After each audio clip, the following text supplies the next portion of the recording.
All right. With that, I will call to order this meeting of the Easthampton Planning Board for Tuesday, November 9th, 2021. All members are appearing remotely, and we are recording the hearing. First up, is there anyone here who would like to speak to something that is not on the agenda? Can raise your Zoom hand or turn on your camera. I see nothing. All right. If there's no objection from the planning board, I would propose that we do the Loudville Road request for minor determination first, since I have to recuse myself from the second one. And I think however it shakes out, it should be a quicker issue. All comfortable with that? Okay. Or is that just good? I think we can just go forward with this administratively. So then the first item up is request for determination of minor change, Wildflower Condominium, 69 and 73 Loudville Road. Rob, good evening. Are you speaking on this or somebody else? I am, sir. All right. Welcome. Good. How are you?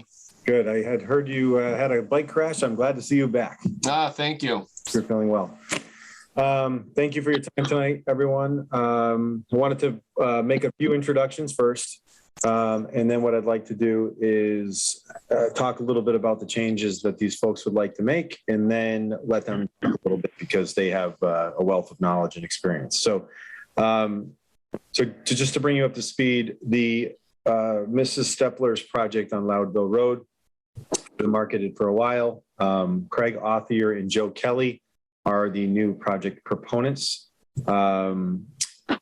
Craig and Joe have both done a number of residential projects, both whom I've worked with on a consistent basis over the last, for Joe, probably 6, 7, 8 years. Craig probably going on, 12 or 15 years now.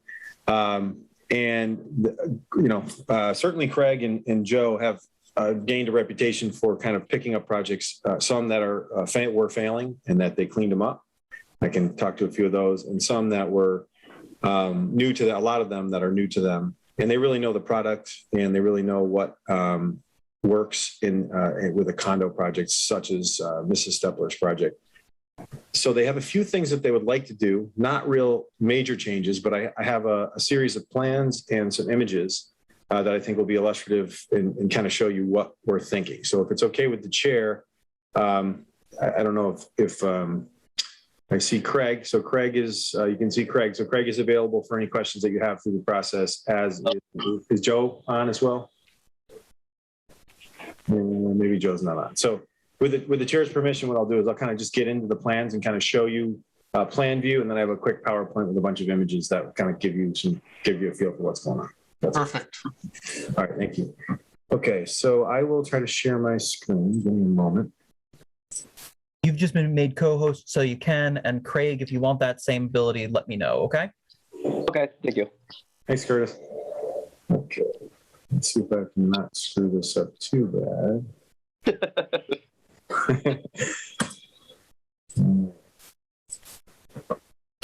What are you looking at?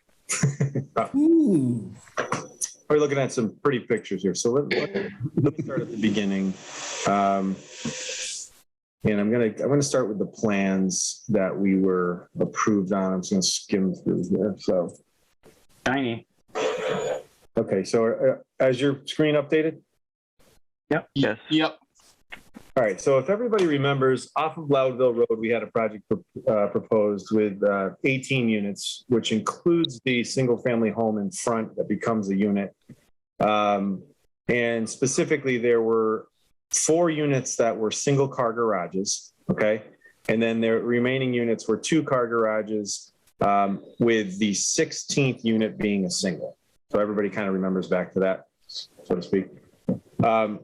What these folks would like to do, and I'll probably share a different screen with you if I can figure that out.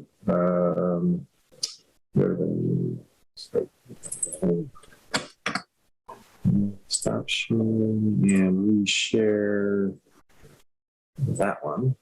And here we go. With any luck, you are looking at the new units with red where the old were. Okay? That's what we were looking for. Thank you. Yeah. So we figured this would be a good way to figure out what the heck we're all talking about. So here's the idea. So, okay. So originally, units 2 and 3, well, I'm sorry, as approved, I should say, okay? So as approved, units 2 and 3 faced when we've kind of renamed the names of the streets, that's a whole nother discussion for tonight, but 2 and 3 had a driveway that came out onto the main road, or main condo road. So wanted to rotate that, okay? And then the rest of these units are generally adjusted. If you recall, in our approval, you'll notice on units 17 and 18, we had this typical building footprint. Actual duplex may vary, not to exceed dimensions shown. So the dimensions of this dash box, if you can see my arrow here, the dimensions of that box were 86 by 56, okay? So essentially jigs and jogs of the footprint, as long as they fit it within that, made sense. But we also went through a very specific architectural review with you folks. And that was, there was very specific stuff that we had worked out. So when these folks came on as proponents, I explained to them that that was something that not only was a long discussion, but also something that made its way into the conditions. So 2 of the conditions that are very specific to what these guys are inconsistent with what these guys want to do, and there's good reason for it. What they want to do is they want to take the 2 single car garage duplexes, which would be building 2-3 and building 4-5, and they would like to do 2 car garages. I'll get into that, the reasons for that in a second. But what they were able to do, they have a unit that is actually, from a width standpoint, so across the unit, is 4 feet less overall for the whole building than it was, and still accommodates a 2-car garage. Now, the main reason for the not wanting the single car garage is that this project, as you're aware, does not have visitor parking. And oftentimes what happens with these people that have spouses that live with them and have a single car garage is they end up playing a little morning Tetris match with each other to get the vehicles out in the morning when one car may be in the garage, or if they have storage temporarily in the garage, they have only 1 parking space in front of the unit. So there's a couple different reasons that these folks wanted to make sure that they could do 2-car garages. It was a real big item for them. And in our planning, it didn't seem like that big of a deal, but, given Craig's knowledge of, dealing with the last 12 condo projects that they've done, he has some empirical knowledge that doesn't generally function or is not as marketable to people because of those issues and problems. So. Second. Can you hear me? Yep. Okay. And, one of the other reasons in the winter with the 1-car garage, have 2 cars, you're stuck with the car outside, and it's a nightmare to shovel around the cars and try to maneuver the cars, and then you can't plow. If you've got the 2-car garage, both cars go in the garage, and it's easy in the winter. That's just one of the other aspects. Gotcha. So what our plan shows, these gray footprints are the new footprints, which I'll show you the architecturals associated with those. But 2 and 3 have been switched from a single car garage to a 2-car garage. The unit itself is a little bit less wide, but is a little bit deeper. So generally the same footprint overall. The impervious surfaces from the entire project are being reduced, and I can get into those details a little bit later. But 2 and 3 we've rotated, and we have different units with 2-car garages. The same with 4 and 5, the 2-car garages, but without a rotation. So you can see the original location in the original unit, and then you can see the new. 6 and 7. So interestingly enough, 6, 7, 8, 9, 10, 11, 12, 13, 14, 15, skipping 16, and then 17, 18, all fit within the typical building footprint provided. Now, when I say it fits within the typical building footprint provided, the impervious surfaces are less than that footprint, the dashed line. That said, we have, as you can see, adjusted those footprints a little bit, and we think to the better in many cases, because what we've been able to do is get a little bit farther away in a lot of the cases from the wetland We've shortened up the driveways a little bit in a couple of these cases. And one of the changes that we're also proposing is to take the sidewalk that used to be on the left side of the road and put it on the right side. As we do that, it allows us to move this unit, and a few other units closer to the road, and provides us ample room for more screening along the access point, which I'll get into in a little bit when I get into the landscape plan. So the big changes, although they're fairly minor, but the real big three, so to speak, is the relocation of the sidewalk to this side. This was always here, and the crosswalk location has just been adjusted from over here or from this going across to going here. We added a little mail kiosk that we thought people could walk to nicely, which is really just a mailbox. Probably doesn't need to be on the plan. And then the units themselves and the changes being represented by the red being the approved, and then the gray being the proposed. Before I go any farther, through the chair, if there's any questions specifically on what I just presented, I'd be happy to answer. Planning board members, Jim? From my perspective, Jesse, this looks minor, except for one thing that kind of stands out a little bit to me. Building 5 and Building 6. With the new width of 4 and 5, it almost looks like it might be a little bit closer to 6. Is that true? Is the gap between those two buildings less? Right here? Yeah, they're closer together. Is that true? Do you know the distance between them? I do. I have it in CAD. I don't have a dimension on the plan, but graphically, Actually, to answer that, our plan, the units are farther away from what was approved. If you look at where the corners of the red there, that's probably 6-7 feet apart. And the red's okay. I see what you're saying. Yeah, we're farther apart. Okay. yeah. So the red being the former. So these. Yeah, two... I was looking at it backwards. Yeah. Okay. Oh, okay. Gotcha. All right. But on that note, what about 7 and 8? It looks like 7 and 8 are closer in the gray than they are in red. I think they are slightly closer. I believe we require, Craig, what do we have to maintain? 10 feet for fire? I think try to keep them, I think it was 10 or 12 feet. We're trying to stay, minimum.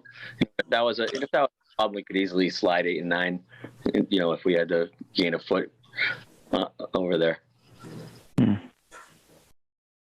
So the good news is we pick up a little bit of depth back towards the street in most cases.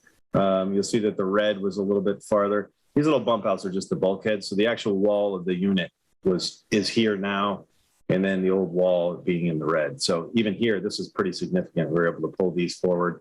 You'll see that we have just 20 feet for the driveway. Moving the sidewalk to this side allowed us to do that. It still gives you this, full access to the. I think we gained 18 feet. We said or something, 16 to 18 feet on unit 12 and 3. We were able to pull that away on the back. Wonderful. Yeah, without the bulkhead from the back wall to the old back wall, it's pretty significant. Yeah. So that was good.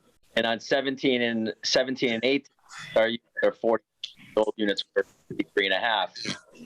We were able to shift it into that box and rotate it a little bit.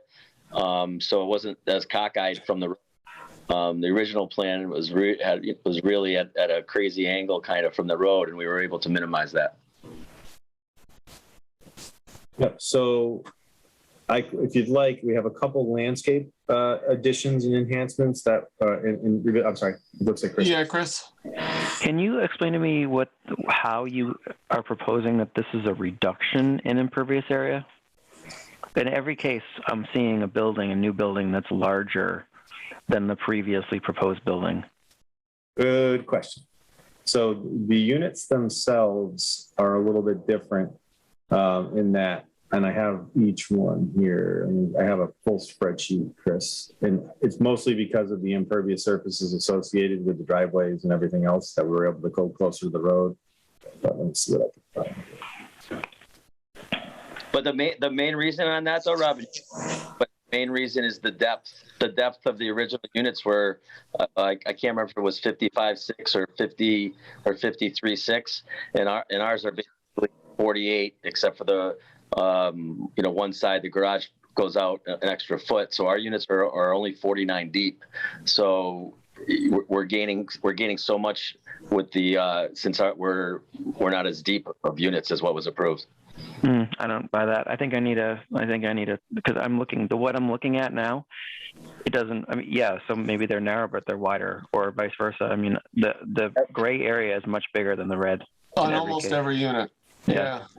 So I'm going to need a spreadsheet on that. Yeah.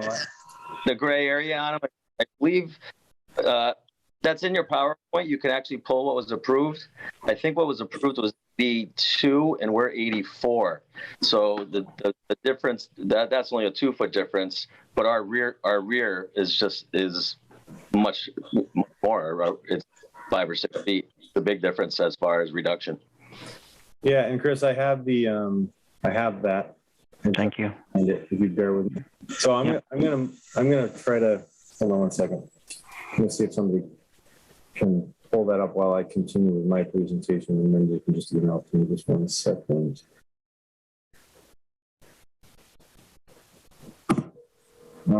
Sorry. Okay, so what I'd like to do is while they're pulling that up,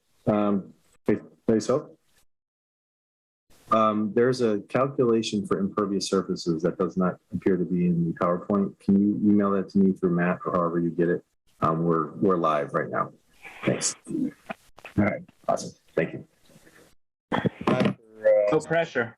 No pressure, Sophia. Yeah. So, all right. So I'm going to go back to the other PowerPoint stuff for a second. Yeah. You actually got in touch with her? I did. Oh, okay. Yeah, I'll have that. I should have that in a minute. Yeah, all right. So they'd like to change the name. I talked to you about that. Just to go back through the units that were approved. This was the single car duplex unit. You're not sharing. Oh, hold on.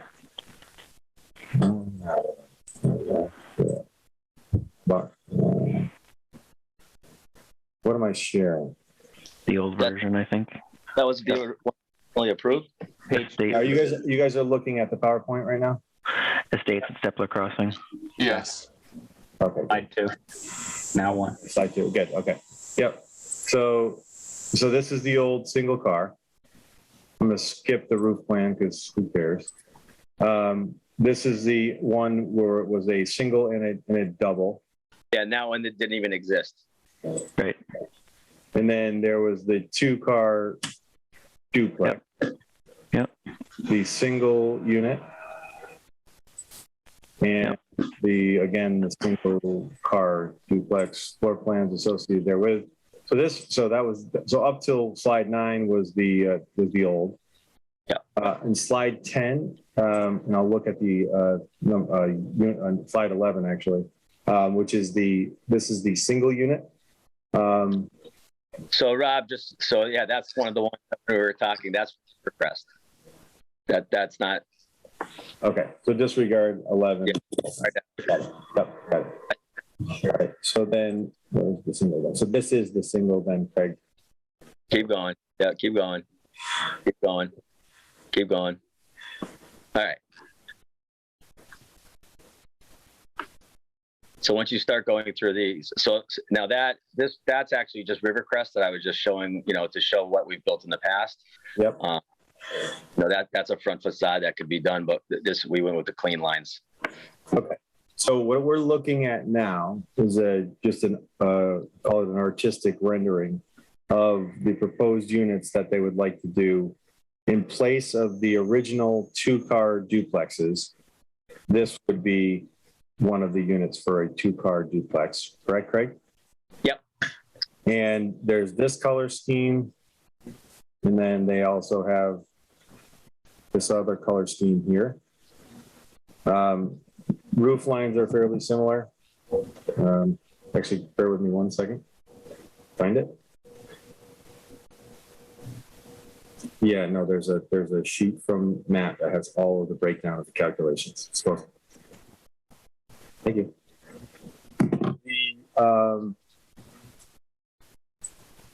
So blue, another color scheme.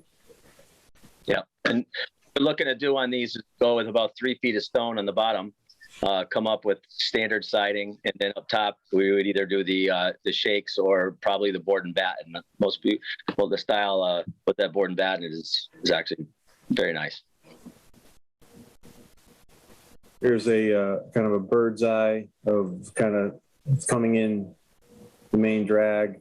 This unit, as I mentioned, got rotated. These would be patios. They look like they're decks, but they would be patios. And then, you know, the units, you know, you have the two previously single car garage units. This has been rotated. This is again a little bit narrower than the originally proposed by about 4 feet. Same here. And then these are the two car. And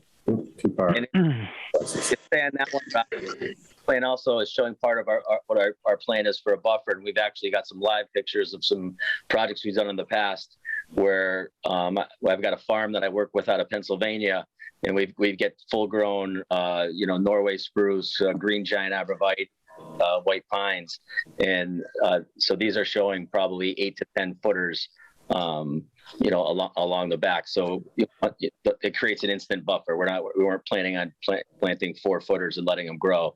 We would be doing an instant buffer.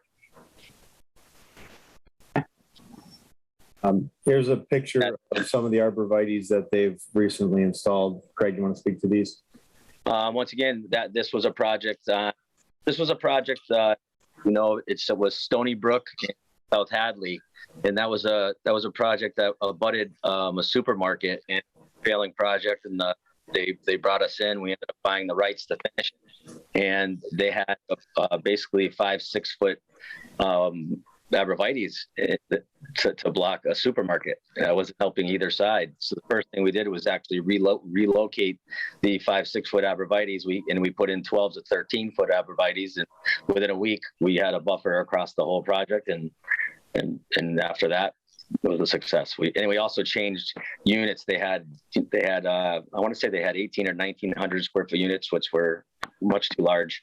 And we actually went with the units that we're proposing here. Here's another shot of the same, just a different buffer, the same project. Units, same thing, screening. Backyard of the that backed up to the supermarket. And then what we would do with a buffer behind units 2 and 3. Can you click slide 38, please? Is that just the lights that are over the garage in the center of each side? Are those some automatic detecting, like sensitive lights? You know, if you come near them, they're motion sensitive. To be determined that, I don't know if the town asks for that or not. Normally it's not, because lights would be going on all over the place. Yeah, that's what I'm worried about. And I was just wondering which way you were going to go with that, because I would think that if someone pulled in on the left, the right would go off as well. Exactly. In the past, we have not done that. Is there any change in the height of any of these properties? Yeah, they're a little bit different. Craig, do you have the total height of each of the units that you could kind of give a breakdown on? So I have the total height, and I don't really know if they're any taller, Rob, because what we did here is we didn't do 2 stories. We basically did what they call a 1.5 story. It's basically set up as a cape with a gable off the front. We got away from doing anything that was actually considered a true 2 story. Sure. They weren't 2-story before. I mean, they were 1.5 before as well. And that's what we were trying to stay along those same lines.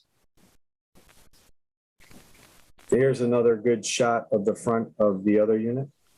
Give you a feel for board and batten, the cultured stone at the bottom, and kind of how the units look. So they're probably not quite as they're not quite as tall, but. Oh no, those are.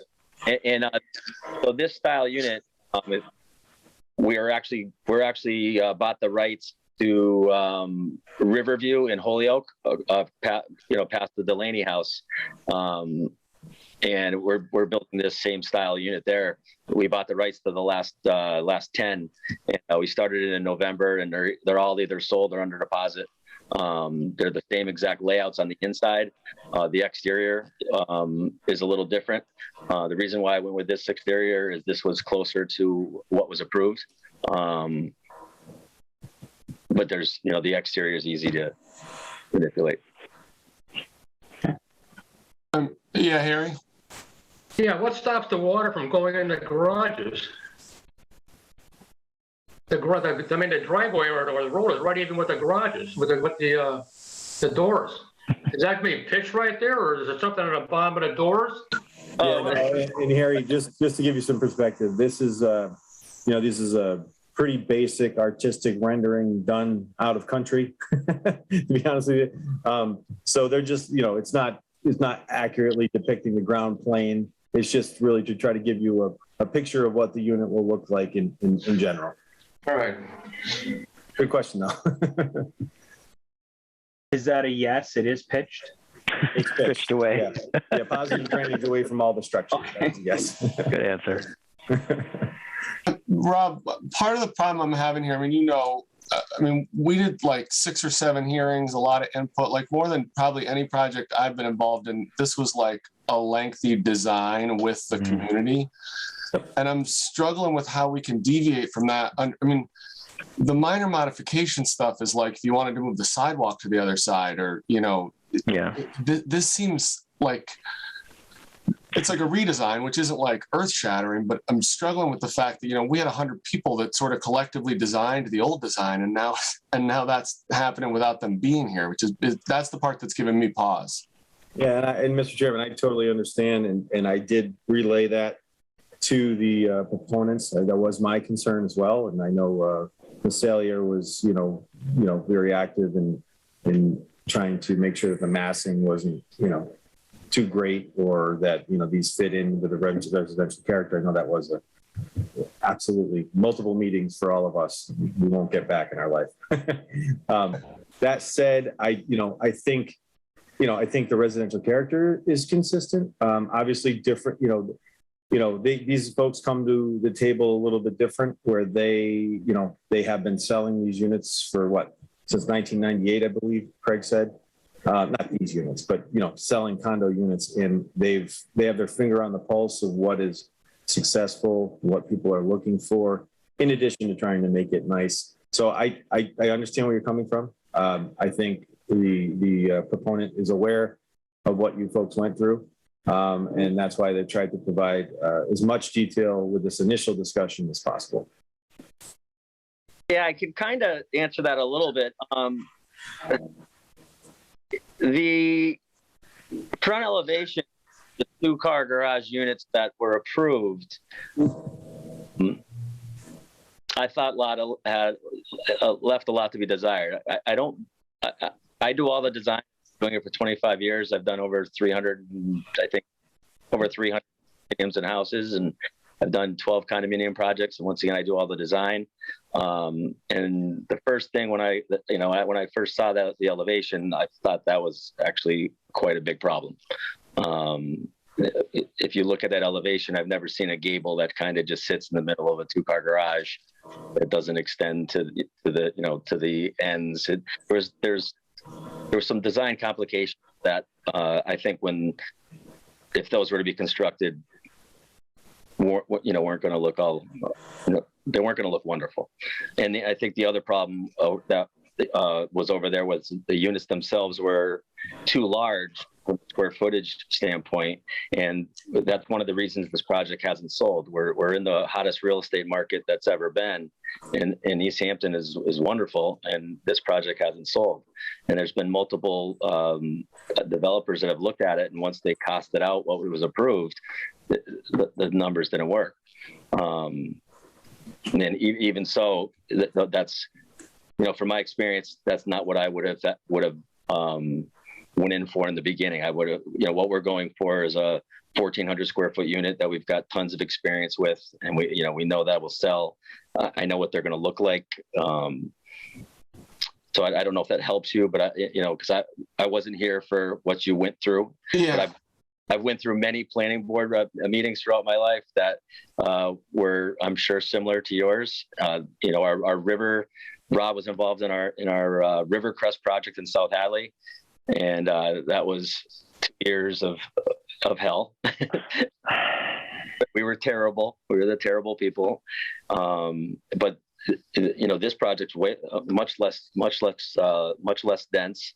Much many more ranches in this project. I guess. Yeah, I mean, Craig, just to be clear, I'm not saying that I don't like the redesign or that I have problems with it. I think it's more just the format and like the procedure being used without the public is the part that's giving me pause. But I mean, it's not like I was wed to the old design and that's the only way it would go. It's just that it's hard under this sort of minor modification procedure to do something that big for me. But Jim? Jesse, I think everything you said is correct.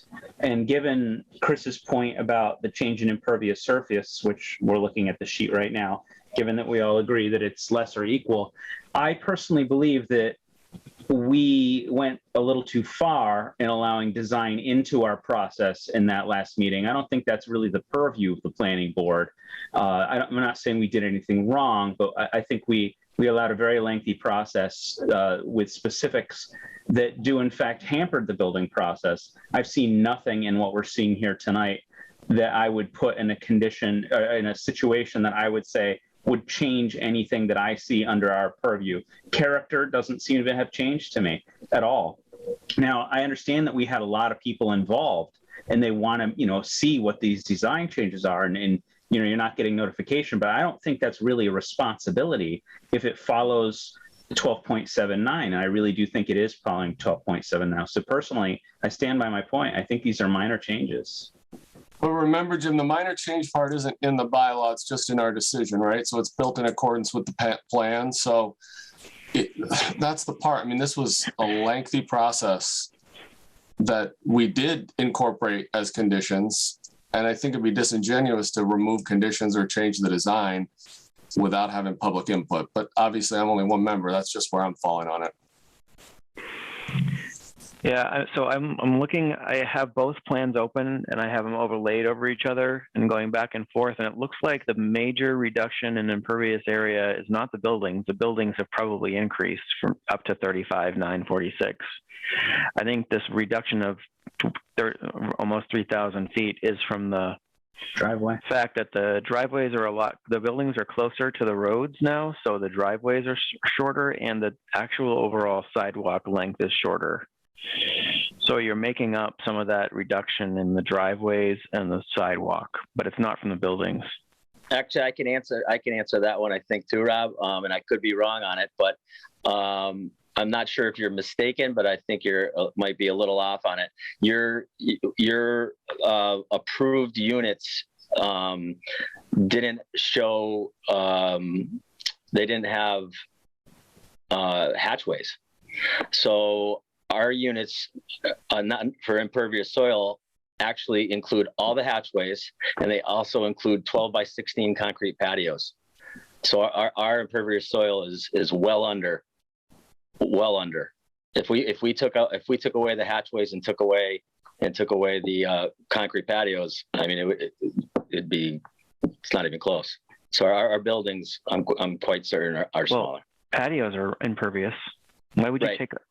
So you're saying if you took them, I don't understand your logic there. So you had covered patios that counted towards your impervious soil. That was part of the building. That was actually a roofed part of the building. Mm-hmm. They weren't included in the original calculations? Right. So we actually added concrete patios off the back that are uncovered, and we add that into the impervious soil total. So we're still 3,000 under what was originally permitted, and that's with hatchways and concrete patios. So we're well under it. Well, that is some magic. But the structures are bigger? Yeah, the structures are definitely bigger. I'm looking at it right now. There's no question. I don't think they're bigger. So Chris lives. Hold on. I can. So the what was approved was 82 by 54, and we're 84 by 49. So yours. The problem is you had some jogs in yours, but what was approved was so much deeper than what we had. And so you had jogs in your corners were squared, so it looks like ours are bigger. From a square standpoint, they're Yeah. So to Chris's point, we do have all of this in AutoCAD, but we have the pre-developed. I'm sorry, we have the original post-development CAD files that are that were plugged into HydroCAD. And we also have Matt in my office has put together painstakingly put together all of the different polylines, we'll call them. Chris, Yep. Yep. So we'd be happy to provide that information. And like Craig said, there's a lot of jigs and jogs to buildings. When they all, we can just click on them, list them in AutoCAD just to confirm for people. If there's any questions or any interpretations, that's easy stuff. So we're happy to provide that. But in general, the impervious surface is a little bit less by about 3,000 square feet or so. Yep. I'm actually okay with that. I don't really need to see the backup because even though I'm looking at it, regardless of where it's coming from, and we could have this debate all night. The revisions or the modifications are so minor. It's like 3%. I would imagine your proposed stormwater management system is not changing, correct? You're not reducing anything.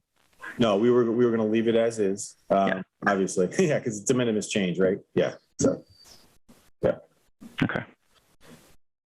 Any other questions from planning board members or planning department? Harry? Yeah, if we found this thing to be something more than minor, what would happen? Well, if we determine that it's not a minor modification, they come back with an application to modify their special permit, notify abutters, public hearing, the whole 9 yards. All right, so we have to go through the whole thing all over again?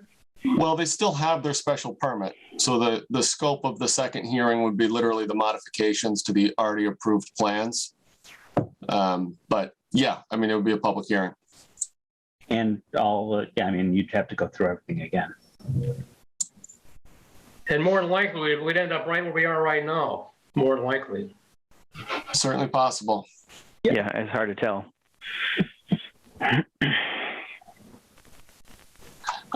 Any comments or questions from members of the public? You can raise your Zoom hand or turn on your camera. Unmute yourself. I see nothing. Do you want to just try a motion and just play it according to votes, or Well, I have another question. I'm sorry. Do we have the old?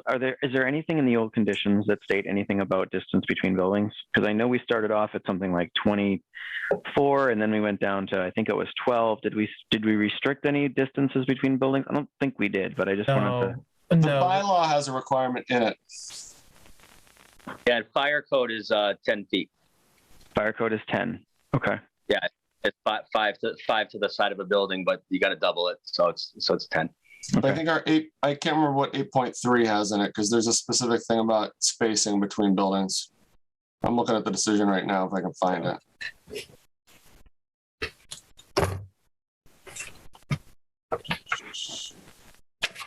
I would be concerned with the distance between 15 and 16, which has gotten a lot closer, and the distance between 7 and 8.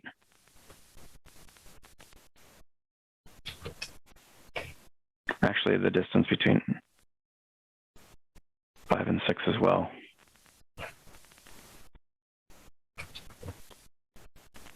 Is there a way to tell how far those are? Because I think the only one that's closer is, and I don't even think it's closer, I think it's optical, but it's going to be within like a foot, is, what is it, 7 and 8 over there? Or 2, 3? At least 10 feet, it says in 8.334B. Okay. Multifamily dwellings shall be separated from adjacent properties and or fencing sufficient, such a buffer strip. I That was the one thing that stood out to me too, is just to make sure those distances hit the minimum. Yeah. I don't know. I found it. 8.331B, more than one structure may be placed on a lot, but no residential structures shall be placed closer to each other than 10 feet and must be visually separated. Yeah. So it strikes me that this plan conforms by 10 feet separation between structures for fire code. It does. And if there's, like Craig said, if there's a specific concern about proximity on specific units, I don't think we're opposed to, massaging it a little bit to make it. To get that. Okay. I don't think we need to make that a condition because it's already part of the code. They have. Right. They have to do it. Yep. So that would be part of the certificate of occupancy, I imagine, or part of the building permit. Well, except our modification is going to be based on these plans. That's what they're going to be bound to. That's the only concern there. Yeah, these revisions definitely, I know it probably looks like it, some of them look a little tight, but I know we at least meet the 10. I mean, if you just to give you some perspective, this driveway in front is 20 feet. So The driveway. see from the back of sidewalk Gotcha. Yeah. here is 20 Yeah. feet. So Okay. I see it. And you, it's probably not much more than 10, but it's definitely 10. Rob, are you still doing plantings between the units too? Good question. Thank you. And I apologize. I almost forgot to go over the landscape plan, but while I have this sheet up, it might just be easier. Units 2 and 3 and 4 and 5 both have some windows on either side. But as you can imagine, with a condo project of this nature, looking out at your neighbors through into your neighbor's window might not be a good thing. So 6, 7, and the remaining units between them, there is no windows on the sides for that purpose. And Craig had felt that the plantings between the units would end up being an issue. So he enhanced some other areas. Let me just show you what we enhanced and what he would like to take away, if that's okay with the planning board. Let me just get to that sheet in a second. I think those plantings are in the bylaw here. I'm trying to look. Yeah, there was definitely some conditions, and we still have plantings, but if it needs to be in the middle, we're not, if it's an issue, I don't think we want to make an issue of it. Yeah. We were just trying to move them to locations that you would see them. I mean, when you're 12 to 15 feet between the buildings and you have no windows, you're really not seeing them between the buildings, and they're almost a nuisance for the condo association once they take over and the upkeep. So if there was an amount of trees, we were just trying to move them and use them more as buffers or more decorative. That was our thought. We added a couple river birch here. There's a whole new row of arborvitae along what we're calling now Stepler Crossing. And then along the backside of the unit 2 and 3, you can see this has been rotated so that before, and Craig had a good point, the backyards were facing the cul-de-sac before. So this is a little bit better. These are going to be those big arborvitae like and or some other evergreen of equal character. And then there was, I think, like a clump of 3 plants or 3 trees, in between, similar to this, between all these units, which Craig had asked to eliminate. There was also 3 planted trees in the cul-de-sac here. I believe there's a subsurface here. Maybe that's why there's nothing here. I don't think we took anything away. We moved these pines ever so slightly to accommodate the new sidewalk location. Other than that, we had a proposed mailbox to our, I don't think that was ever on the plan. So we were able to put it, right where it's locating. Yep. Curtis, I'm trying to look on my phone and I'm struggling here with the fine print, but Bylaws for buffers between structures. Well, it's 8331, I think. Yep. 8331B, the second portion of that section I was reading, visually separated by trees and plantings, and then somewhere it has a thing about the size, right? multifamily 8.334B, multifamily dwellings shall be separated from adjacent properties by buffer strips. Such a buffer strip shall be at least 10 feet in width and shall contain a screen of planting. The screen shall be not less than 5 feet in width and 6 feet in height at the time of occupancy of such lot. Is that what you're looking for, Jesse? Yeah, I knew there was numbers in there somewhere. Or it can be replaced by a solid fence. Solid wall or fence not to exceed 6 feet in height. Exactly so.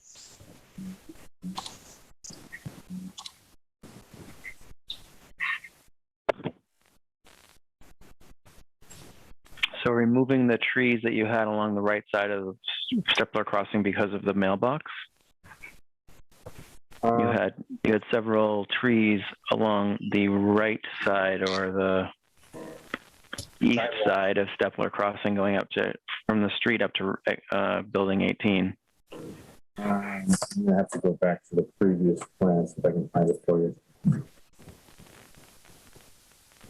Yeah, upon walking on the site, we knew we definitely wanted to create, a nice an entryway, breaking up the house, and then we have the woods on the right side.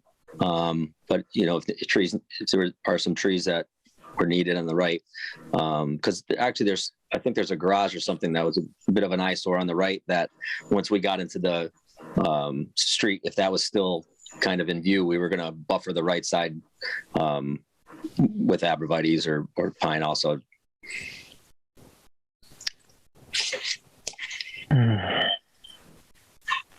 Creates a nice corridor.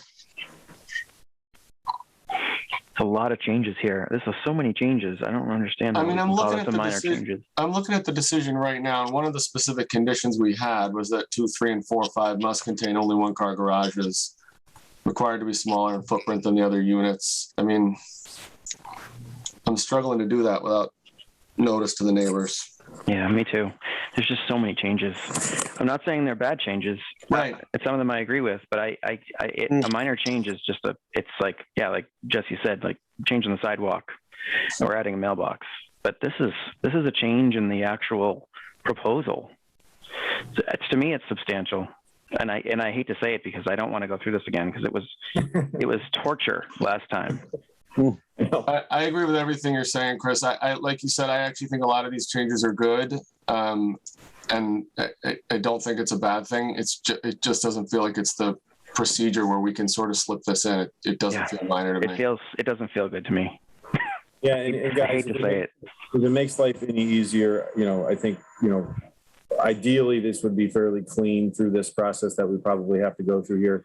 We're glad to hear that it doesn't sound like there's any fundamental issues with what's being proposed. So hopefully everybody else will feel the same. But I think we did know that was a possibility. So, Rob, the hard part is like we're coming back into this, right? We lived this for all those months and we knew all the intricacies and why there were things that we wanted a certain way. And it's hard to sort of just jump back into it. But and we have 2 new planning board members too now that probably, I think they deserve have a right to actually have a discussion in this. Understood. So out of curiosity, because me and Joe, we weren't involved. So what was the reason for the one-car garages? Was it the size of the building, or was there my recollection was that it was to keep the buildings that were right by the road and were visible from the road smaller because they were behind the homes there. But again, it's been, when did we approve this? It was like a year ago, right? Yeah. That's part of what I'm saying is, this was at the end of all these hearings when we sort of had reasons for it. And I don't even remember what they all were at this point. So it's hard to sort of, it was one of our, 8 conditions or whatever was specifically those 2 units in their garages. So it seems hard to eliminate that without at least having people the opportunity to chime in. Right. Yeah. I agree with Chris too. I'm not looking forward to it, but we're I think we're stuck with our bylaws, so I don't know. Yeah, because looking at the landscape plan, there is there's a lot of trees that are being removed, and I understand the reasonings why, but there's some that I don't understand, and so I'd want to get into discussions about it and figure out why there's so many less trees in the rest of the development versus around Ms. Stepler's house. I would want to just understand more about the impervious areas. Actually, I don't know if this is the time to actually discuss it though, but if you do have some of those concerns, if we can take, we can add trees. If that's going to be a concern by anyone on the board, then we'll just add some trees back there. Literally the only reason I took the trees out is because I'm thinking forward, and I I've done so many of these projects. I know what I know. I handle. I actually. I'm always on the board, so I handle the landscaping and I handle the snow plowing accounts, and I field the calls. So the less trees, the better from that aspect. But it's not a big deal to add them back. So if that's, if you think that that's something that neighbors or anyone in the planning board is going to frown upon, we'll put them back. It wasn't to save $1 or anything. It was more so. I'm thinking We need to see them, and we have to act on the plan that's in front of us. Right. Yeah. I mean, I think we had multiple meeting debates about keeping this in as much as possible in the character of the neighborhood. And I think that had a lot to do with the way the trees were proposed. I think it had a lot to do with the single car, the smaller structures near the road. And so these are all things that we had a lot of community input from. And in fact, we as a committee, as a board, had a lot of discussion about. And so this changes that. Yeah. Maybe not substantially. I mean, the actual facades look nicer than they were before, but they are different. The actual footprints are different now.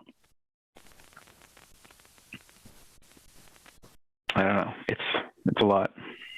I respect Chris and Jesse, everything that you're saying. I just, I want to state that. I think, especially with the new information we just got about the trees, it's certainly pushing me closer to the middle. I still remain on the end that says that, a lot of what happened in that initial meeting really kind of went too far with us specifying details property that's creating this situation. I think that we did a lot to create the situation we're in right now, and I'm not sure that was the right thing to do. And I hope that if we do in fact go back, that we will avoid specifying too many details about the structure and about the design, so that we don't end up with a third one down the road.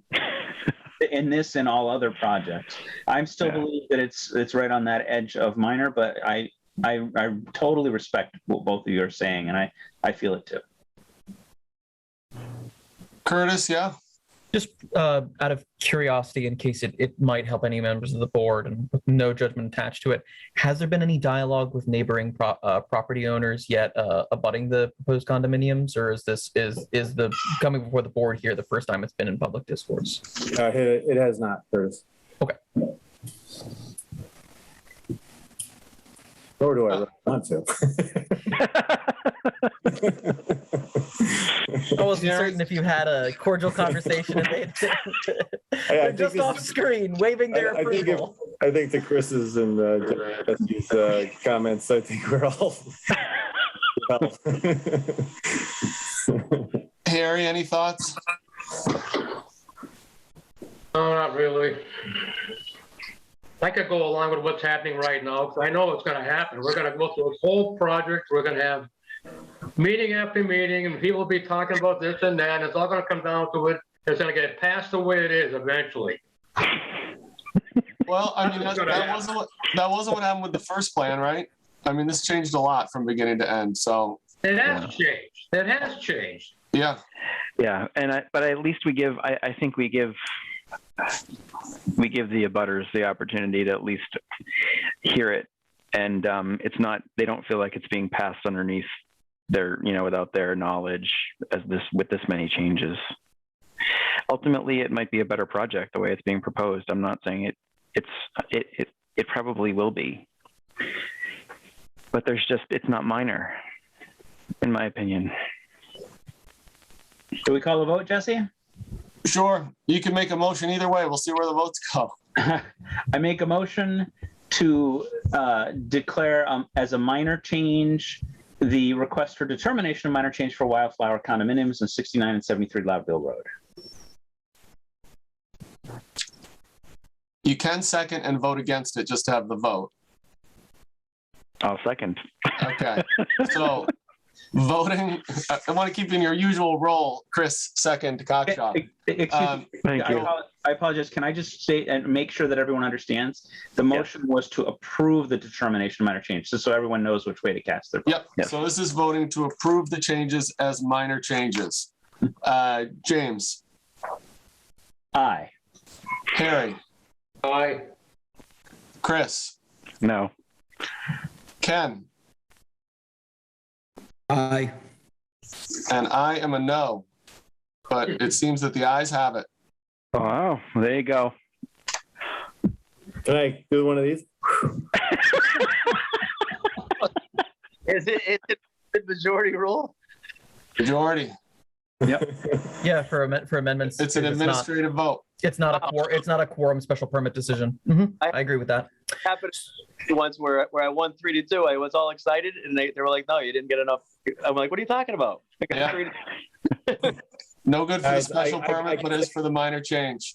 I can say I see it both ways. I really do. So I appreciate everybody's opinion, and but I also am glad that we can do it as a minor change. We'll keep you posted on all the details along the way for sure.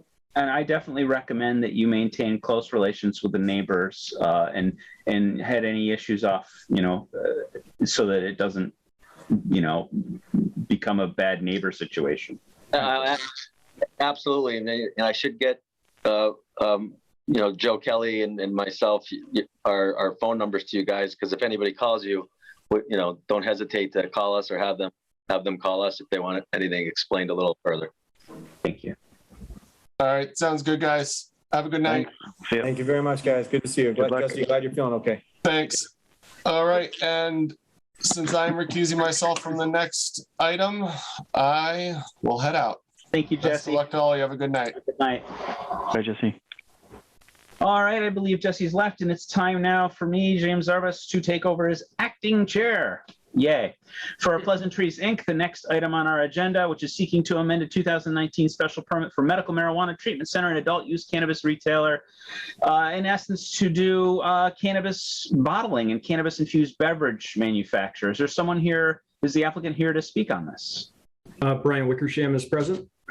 Hi. Want to go through a dog and pony show for us? What do you have for us today? Sure, will do.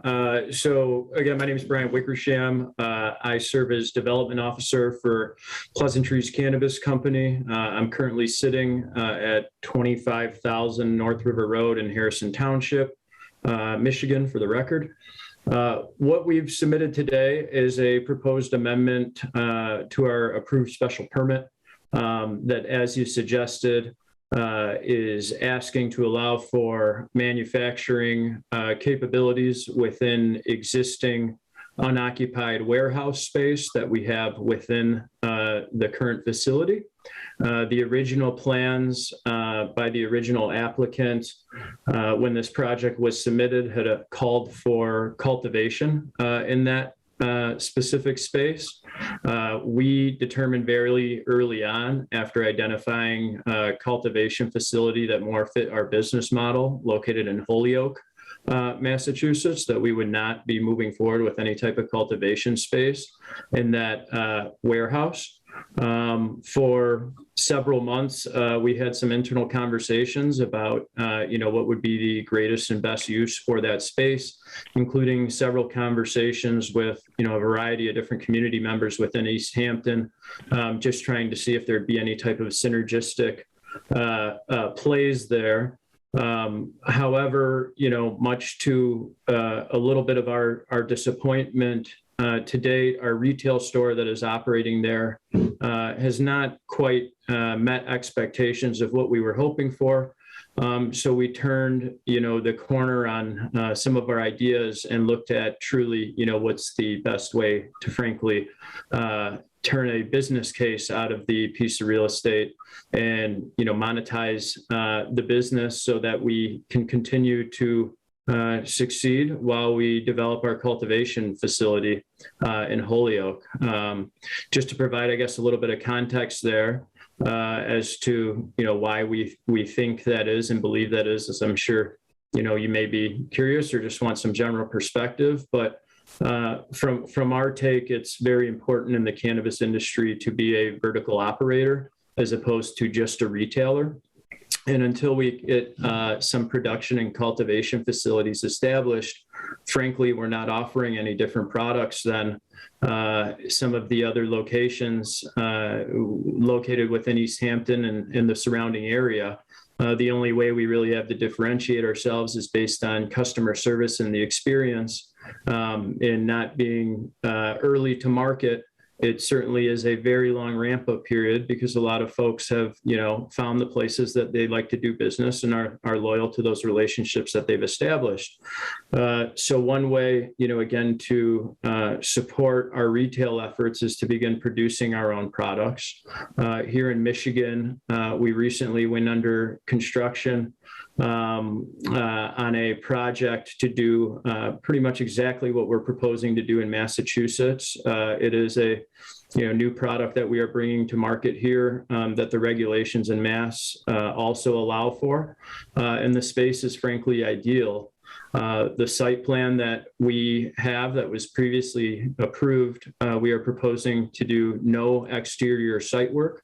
All of the work would be conducted within the four walls that are existing there. And I'd be happy to actually pull the plan up on the screen as I talk through it. Yes, please.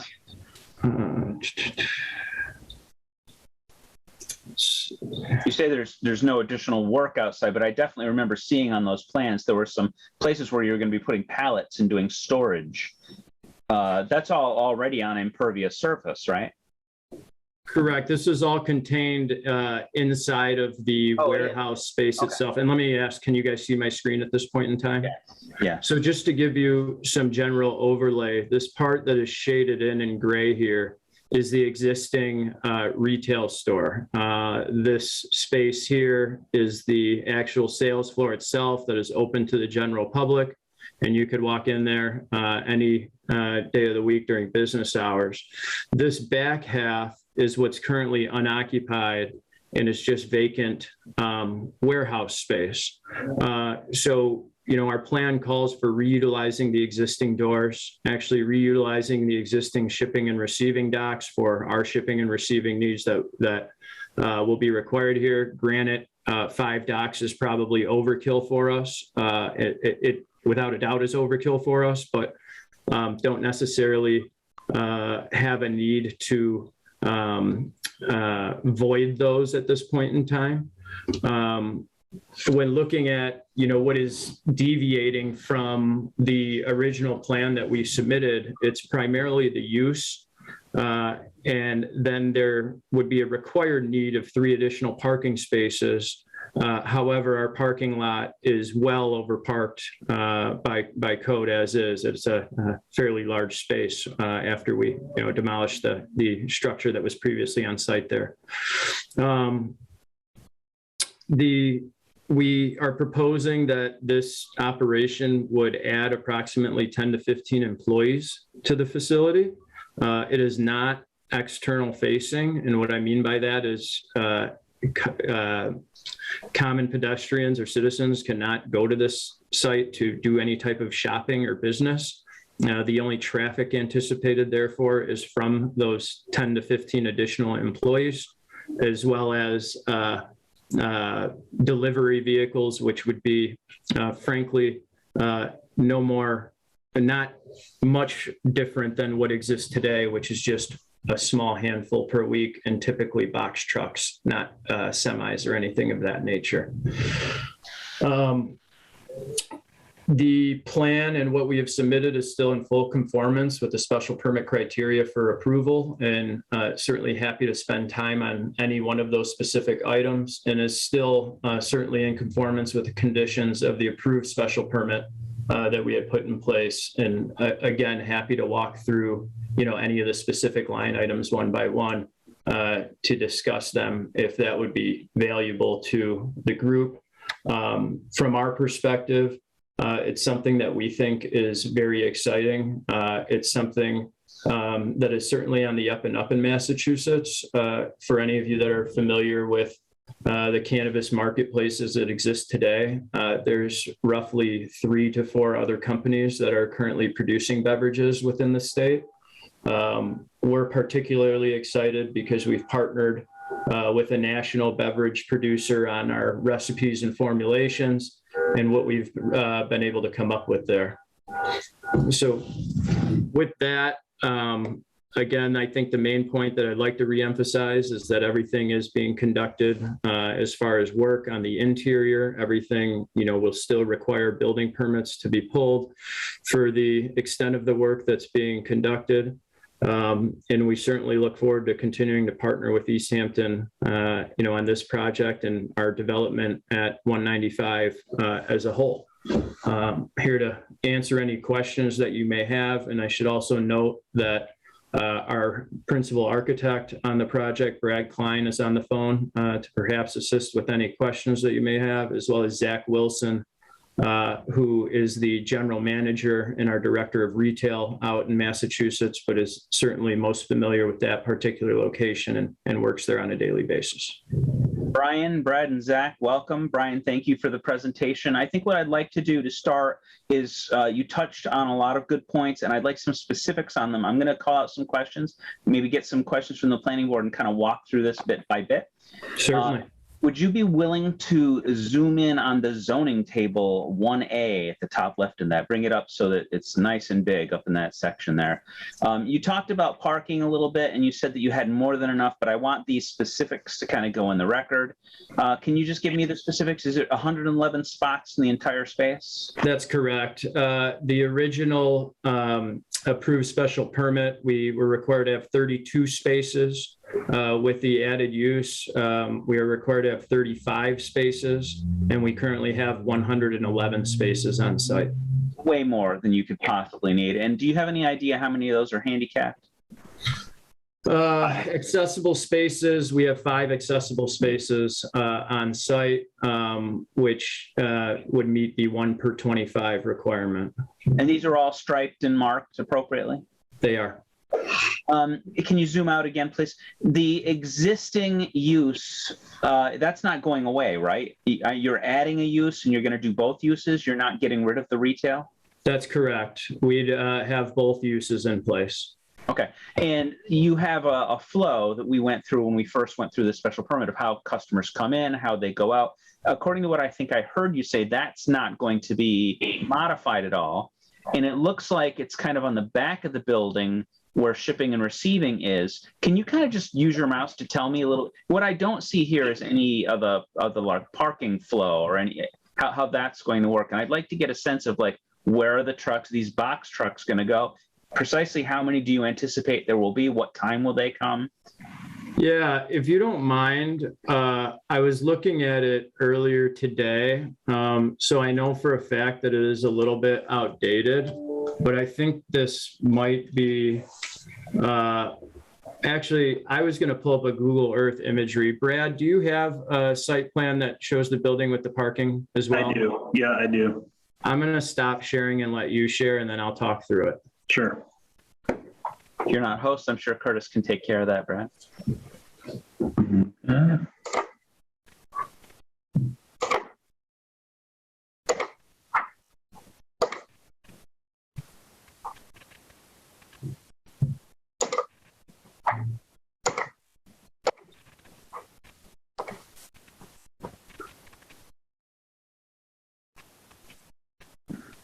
So can everybody see the site plan? Yes.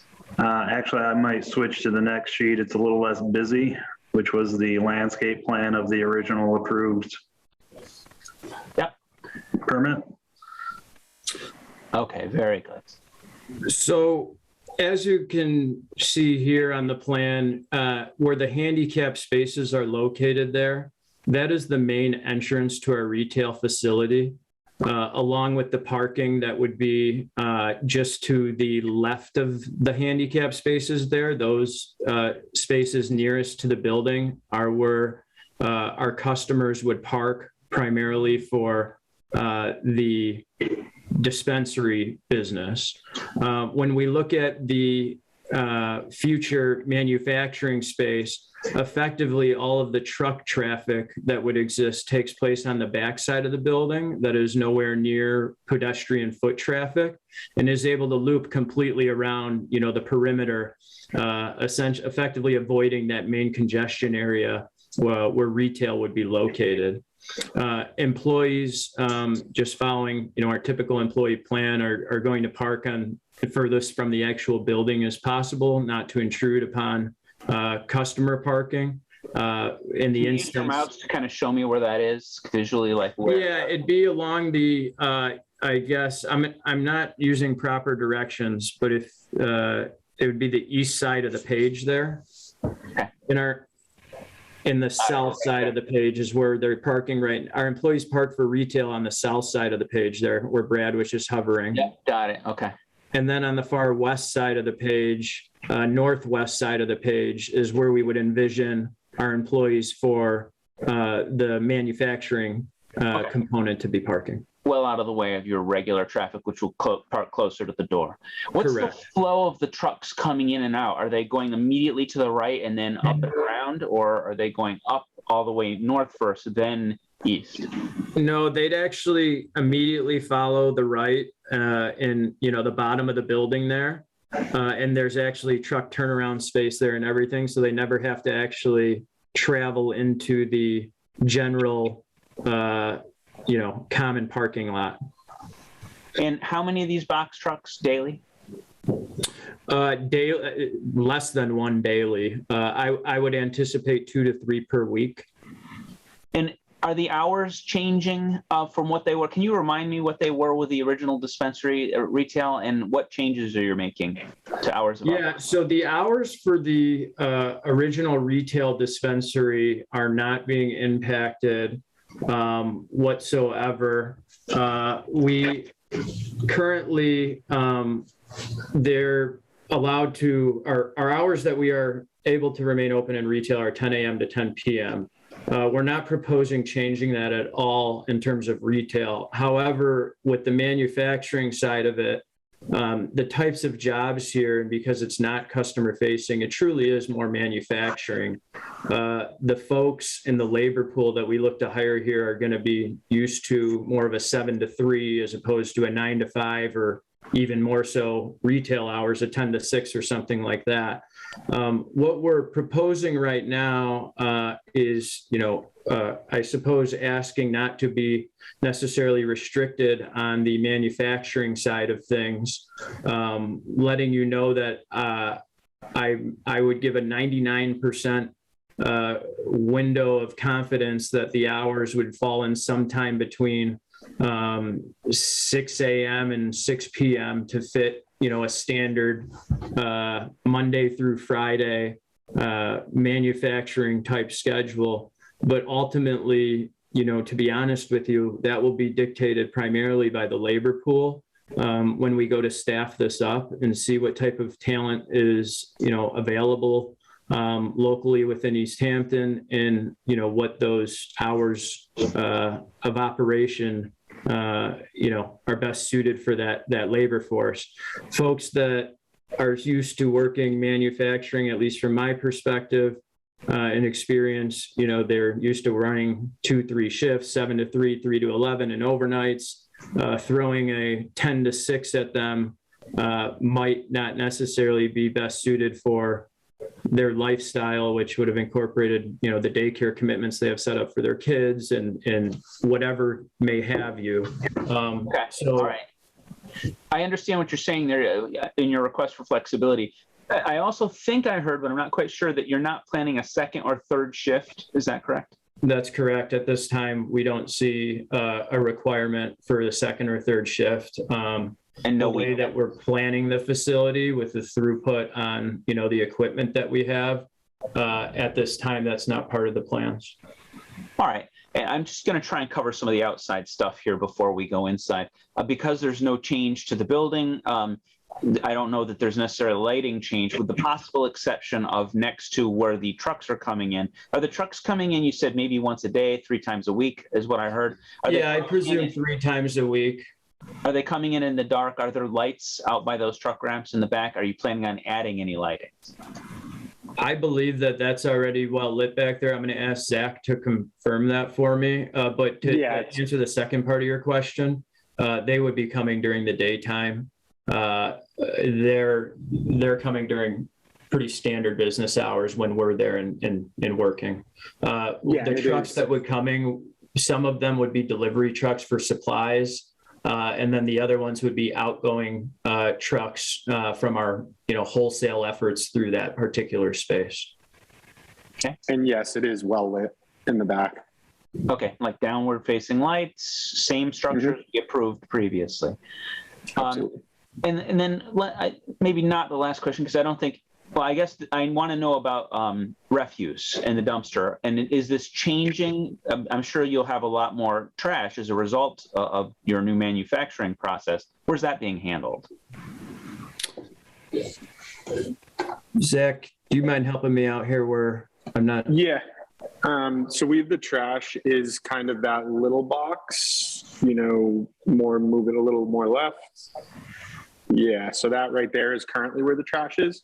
Yep. And we could expand that. Like Brian said, we don't need all 5 of those bays to be operational. So, if we had to get an additional or a bigger storage container to be able to fit it, that goes right in there. The dump truck can kind of come right in, take it and remove it pretty simply.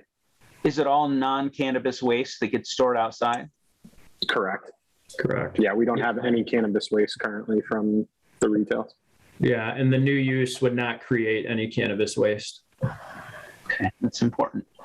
I'm guessing there would be no change to snow removal. I mean, why would there be? You use the same plan, and there's no change to plantings. Is that correct outside? That's correct. All right. Chris? Yeah, on plantings, last time you came, we had some discussions about how all the plants died. Did they get replaced, and are those plants living now? Yes, we did talk with Pioneer Landscaping. They worked with us to kind of replace everything. We added in kind of a little bit more mulch around it to make them be able to accept it and survive. And they've been thriving and doing well. We'll see how they do during the winter, but definitely a lot better. Excellent news. Thank you. That is good news. Okay, does anyone on the planning board have any more questions to the external portion of this project? I do. Go ahead, Ken. How much waste is this going to generate, the new bottling facility? Are you going to require more dumpster removals? I don't believe that we will require much more. The vast majority of the waste that we're going to create is frankly going to be cardboard and, breaking down cardboard, accepting shipments, because everything that we order is essentially an input for, what we're producing. The waste containers that even we have there today are oversized compared to what we're actually having disposed of. We don't foresee it being a major issue, but certainly have the ability to flex and call the service company for an additional container if needed. But at this point in time, we don't necessarily foresee that as being a big issue. Okay, thank you. Okay. So the only other issue I have kind of on the external is about traffic. Sorry, Harry also had his hand up as a. Sorry, I don't see Harry on my screen. Harry, please go. You go first. Yeah, I'd like to know, is this going to be bottles or cans you're putting this stuff into? We put it into cans. So our plans, we have 3 different brands that we run underneath it, or we're planning to run underneath it. And one of the brands uses just a pop can, similar 12-ounce can, and a couple of the brands use more of the tall, slender, sleek ones that you might see with seltzers. But cans, not bottles. Another question, did you ever check on the water supply to make sure you're not going to have an impact on that? We did. We're actually going to be using less water than what was originally proposed with the plans for the cultivation facility. Okay. Okay, good questions, Harry. And I'm sorry I didn't see your hand there. So my concern a little bit was about traffic. This is the old Cook's Building Supply building, right? That's what we're talking about. It's kind of near the post office, right? Am I right about that? Correct, near the post office, yep. And with 15 new employees and a truck every now and then, I don't see that as a giant, massive change to traffic. I will say, however, that it is kind of a dicey place to come out of because with River Valley, and granted they've done some changes there to try to mitigate traffic, but traffic overall in that region is increasing a little bit. And those left and turns against traffic coming out of there are a little tricky. But so I was kind of looking at that in this project as a possible concern based on what you told me the staffing and the truck was. But personally, I don't see that as a big issue. I just want to check with the other planning board members, just kind of in regards to their feeling on traffic with this project. Does anyone have any concerns? No, because I think that those additional, say, 15 cars or what for the new employees, they'll be there for 8 hours, assuming 9 hours. So it's not like there's the 12 cars an hour that we were there, 20 cars an hour or whatever that we were talking about before. And in fact, I think it was a lot more than that for this. This was early on in our approval process. So I don't think there'll be any sort of increase in traffic. If it is, it'll be very, very minimal. Harry, Ken, thoughts? I got nothing.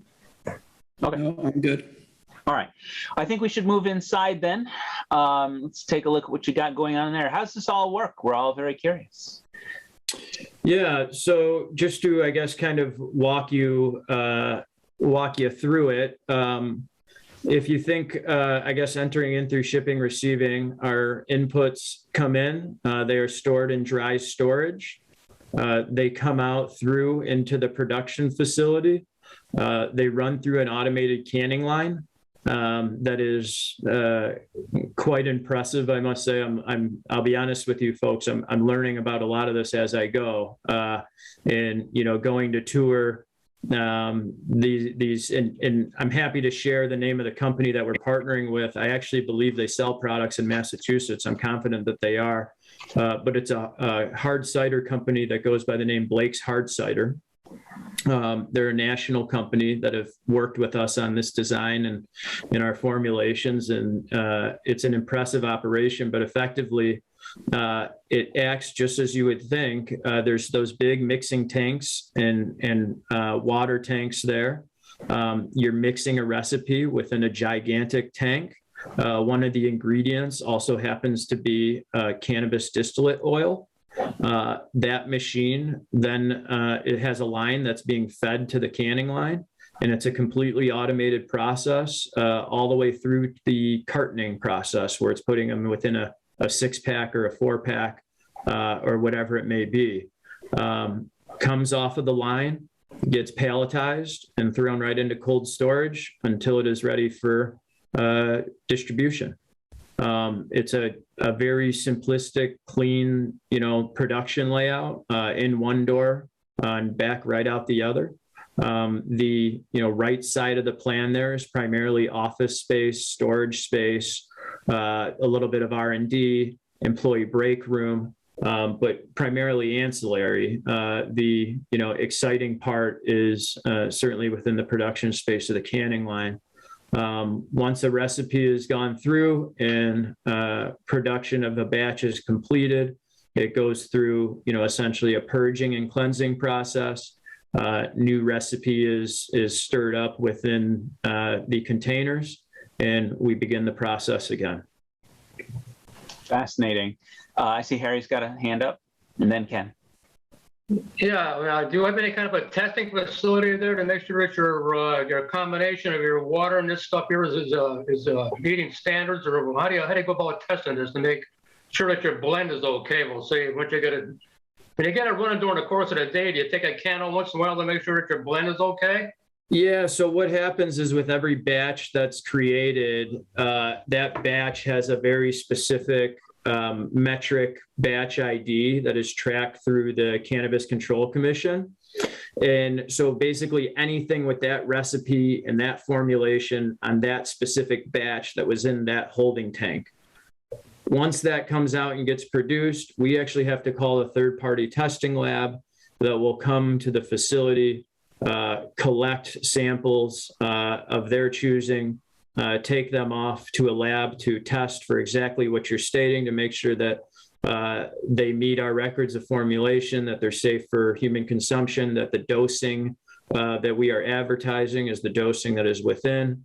And effectively, that finished batch sits in a quarantine pile until we get those test results back. We don't have the ability to sell them through the state system. remove them from our facility until it's cleared from testing and we have the all clear that, to your point, it is safe for consumption.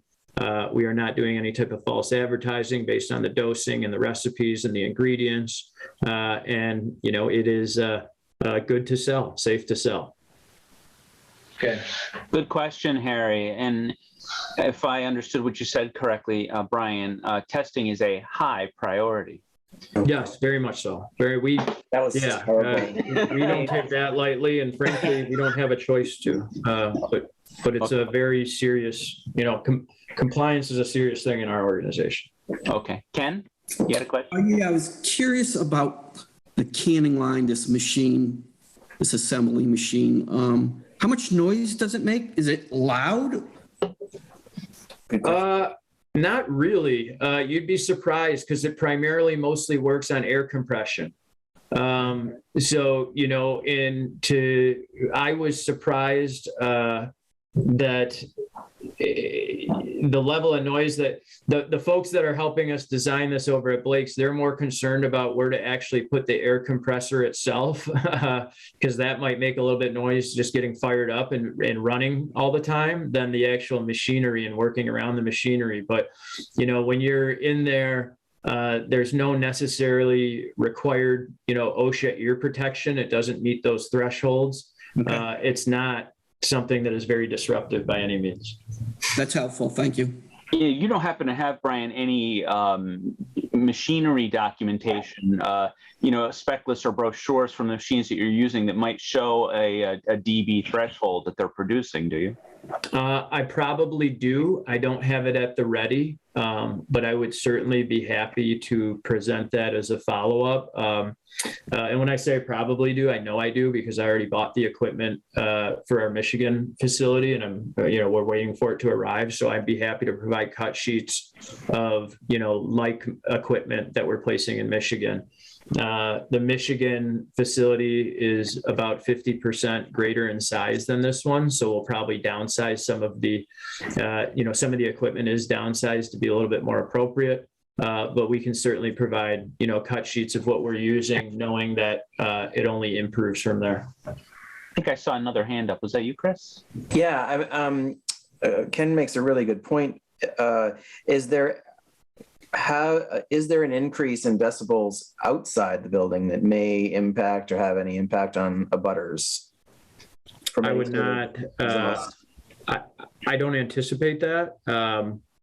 I am not sure if I'm in the position to answer that affirmatively. I would say with a pretty high level of confidence that it is not, based on touring some existing operations. But I think the real test of that, ties back to if there's any decibel information on those cut sheets to make a proper analysis. So I don't want to state with, 100% certainty, but I would state with pretty high certainty that that would not be the case. And we'll see what else we have for questions at the end of this, but that's definitely one we're putting on our list. That's more information we'd like. Sure. Ken, did you have any more on that? No, thank you. What about, I have a couple questions. First off, access. If you look just above where you have the janitor closet, I see a doorway that goes between the manufacturing and the dispensary. Is that correct? That is correct. Is that the single access point internally between those two zones? Yes, it is. And I know that security obviously is very important with the cannabis operation. And in both sections, you're going to have cannabis. We've already talked extensively about how the dispensary is handling it in security. How is the manufacturing going to handle the security? Yeah, so security will be handled in the same exact way as we do retail. And what I mean by that is all restricted access areas require dual authentication to open those doors, both badge as well as customized 4-digit entry code for each individual that has access. Cameras will be covering just about every square inch of the facility, just like they are today within this gray space. Through permitting and planning. We'll continue to work hand in hand with the Easthampton Police Department and getting their take on what we plan to do. I think. I was going to ask you that. Have you talked to them yet about this? I believe they reviewed and did not provide comment direct. Okay. As part of the public hearing process, this has been forwarded to the other departments. I have some questions from the Board of Health and the Fire Department that I can reference later on in the hearing was my intention. All right. I actually think that, since we're kind of talking about those now, you may as well read into it.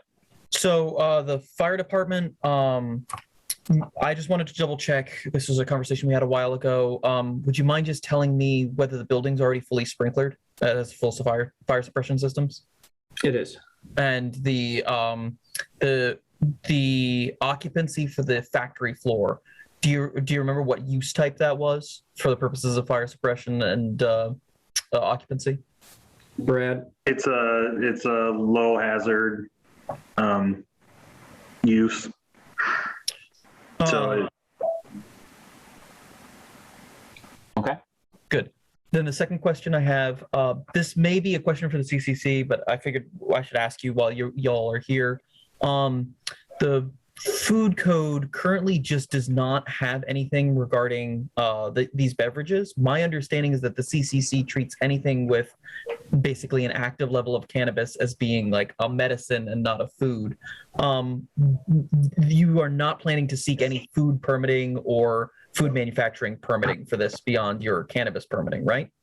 That's correct. We are not. I will tell you to that point, Curtis, just my perspective as a cannabis industry guy, that will be short-lived. At some point, they will treat this like food. We build out our production facilities to GMP standards so that when FDA originally, in time comes in and starts overseeing some of this a bit more, or just the local food authorities, we'll be in a position to adapt pretty quickly. We constantly are looking at where's the puck moving and skating there. And I think it's only a matter of time before it's classified as a food and is treated as such. So, this facility will be built in such a way to be prepared for that using GMP standards and protocols. But that's a good question. Great. And the last question I suppose I have is for the distillates that you're adding as the ingredient, how are they arriving at the facility? Are you doing any production of distillates on the facility? We are not. We would be purchasing that, and it would be delivered to us just as the same products that we're selling in our retail store are delivered to us. Literally the same transporter that is bringing, Zach, the product he's selling in the retail store. On that same truck, he'll have the distillate oil that we'll require for the other side of the building for manufacturing. How will it get from one side to the other? Two separate. As odd as this sounds, it'll require separate, shipping manifests because it'll be on a different license number, and we'll have to do a little drive around the building. Those docking things, you pull up to them, is that correct? That's correct. And, it kind of creates a seal so that you can't get around. Is that how your security works with that? No, that'll be a man-locked area. So shipping and receiving, effectively, it will be access controlled, where you won't be able to get in anywhere else without having the proper access. There's nowhere to go but shipping and receiving. It creates its own little box. So we can create that, seal off effect under a microscope there within that one isolated area. I think I saw Harry's hand up. Yeah, does the health inspector get involved in this thing? Not yet, but they will eventually. But at this point in time, that is not a requirement of the state. And that's exactly where that question I asked. I'm just opining this just to be clear. So that question I asked actually came from the health director, Brie Eichstadt. when we received the special permit modification, I forwarded it to the other departments for comment. Bree basically responded with the line of questioning that I provided, which is just to make sure that this applicant is still basically applying for a license to produce medicine, and therefore the local board of health has no jurisdiction right now. But it sounds like, Brian, you're preparing for a future in which it's viewed as a food, and therefore you would have dialogue with the board of health in some uncertain it most future. certainly will be at some point in time, just not yet. So Harry, the short answer that I'm hearing from staff is that there's no jurisdiction for the Board of Health, but they're acting like there is, just in case, just so that they're producing safe food. Okay. Any other questions, Harry? No, I'm fine. I'm honestly coming to a close here. I had a little bit of concern about the noise. I think that was a great point that Ken brought up. And what about odor? Now, normally we consider odor more heavily in cultivation, and it was something we talk about extensively in dispensary. I know you're dealing with a liquid distillate, so I can't see personally how that's going to be too odoriferous. Can you explain to me if I'm wrong? You're not wrong. Odor, from my perspective, would be more of a concern next door in the retail setting than it would be what we're doing over here. And I don't think it's been a concern today. I think we put pretty strong odor mitigation efforts in place there. Manufacturing will be even less so than that, because does a distillate smell inherently? Not like flour does. It's got a smell to it, but it's not. I don't know. I don't know how to describe smells because if I'm being honest, I personally enjoy the smell of burnt cannabis. I know others probably don't. So, what some consider a nuisance, others don't. But distillate is certainly different than cannabis flower, and that odor that it gives off, the real pungent, I know what that is smell. And it is, essentially the way that it's stored is in like big ball, mason jars.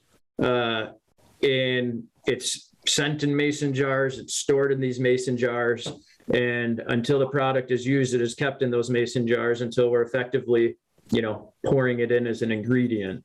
I view odor as, no issue within this space, and, would attest to it being less of an issue here than it would be, for example, next door in the retail space. Just out of curiosity, is there an air handling system in this new design? Yes.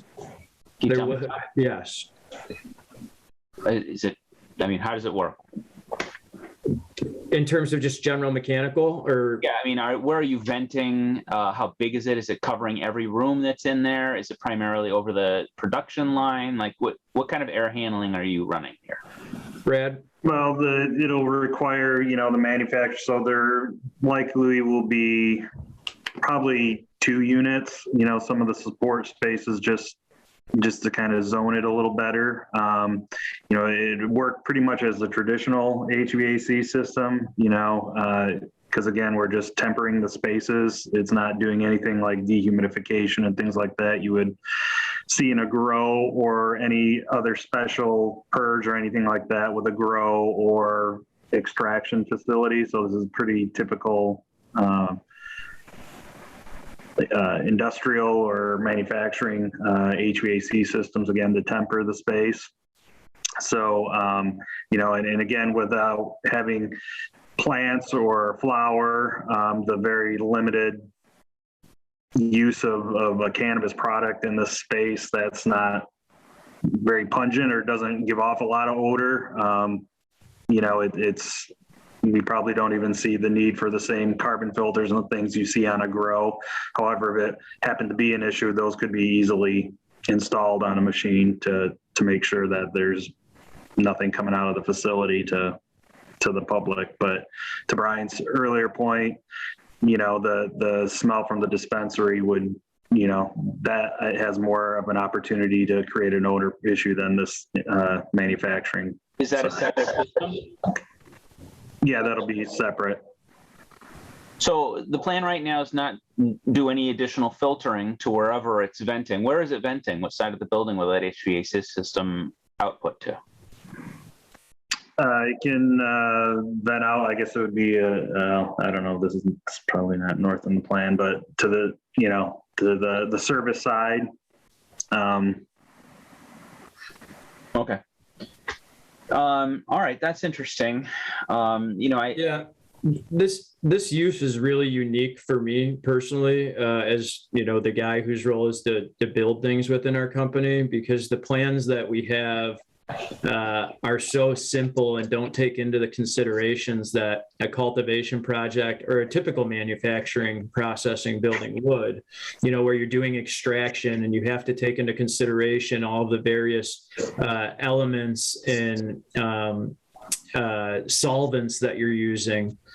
This is pretty standard. To be honest, 99% of industrial buildings around probably fit our use as is without much modification, other than figuring out where to fit the pieces. It's very unique. Are there any potentially odoriferous byproducts beyond cannabis? No. I mean, it's mostly using electricity, water, and air. Okay. Does the board have any concerns regarding odor? I think I'm assuaged on that. Anyone else? I don't see any hands up. So I think I've run through just about the gambit of what I had. I only had one item that really was kind of, I wouldn't really call it a concern, but it was a point of curiosity, and that was about the decibel level. And it's really kind of a question to the board if we feel that we want to do another meeting to get that additional information, or if it's minor enough that we can vote on it today. Personally, I do kind of want to see it, but I'm not sure that it's worth keeping the applicant for another meeting. Curtis? It may already be part of your thoughts, but we should open the floor to public comment in the course of tonight's meeting. I definitely will. Will. Yeah, and I guess the only comment I would have, if I may, before you guys jump forward with that, I would appreciate any consideration you can provide to considering it to being a conditional as part of an approval. I will have you the information that you need by end of day tomorrow. So the problem is that, I want to see it. I want to see that it's low, but the truth is we're not experts. We can't really say it must be below this level unless it's already in a code somewhere, and say you must apply by in a pre-existing code or something. Harry, I think I saw your hand up. Yeah, where it says cold storage, how cold is that going to be in there? Roughly 38 degrees. Just So you got a refrigeration running on it? yeah, it's like a refrigeration unit. Yeah. That can be on top of the roof, or where's that going to be? Brad, have we gotten that far? I haven't gotten that far, but it'll be kind of a manufactured system, cold storage system that they have a compressor and things like that. At times those can be housed within the building to a certain extent. Some of that equipment sits literally on top of that cold storage unit. It's a pretty high base space. I mean, you could have a lot of noise coming from that compressor. If you think about it. Yeah, I don't think it'd be any worse than any sort of like restaurant or anything else that has cold storage. No. Yeah, I don't know. What do you guys think? Should we draw it out for the DB? I'm tempted not to. Yeah, I don't think we necessarily need to. I think it's far enough away from everybody. There's all the abutters are a fair distance away, and there's enough plantings and fence around this structure that will probably mitigate any sound issues. Ken, I don't see you on my screen, so talk if you disagree. I'd really like to see that information about, I know that there's no code in Easthampton for decibels and noise. I would really like to see that information just as an FYI. But I wouldn't hold up this vote for it. Okay. Well, that was the last of my questions. If any of the other planning boards have questions, I would like to open it up to the public. Any other planning board members have questions?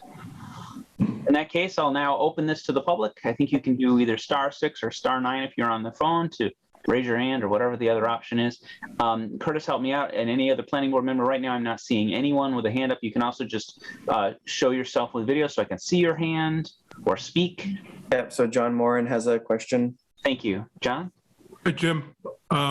Just want to thank you guys on the board. I've been involved in this facility since it first started way back when it was herbology and community outreach. And all the meetings that were held with you guys. Extremely considerate of my business next door. To remind you, I'm at 193 Northampton Street, and our facility produces components that are used to package injectable drugs. Specifically, this last year, the COVID stuff has really put a huge demand on our company. We've grown 80%, partially based on that and partially just based on the growth of the company in general.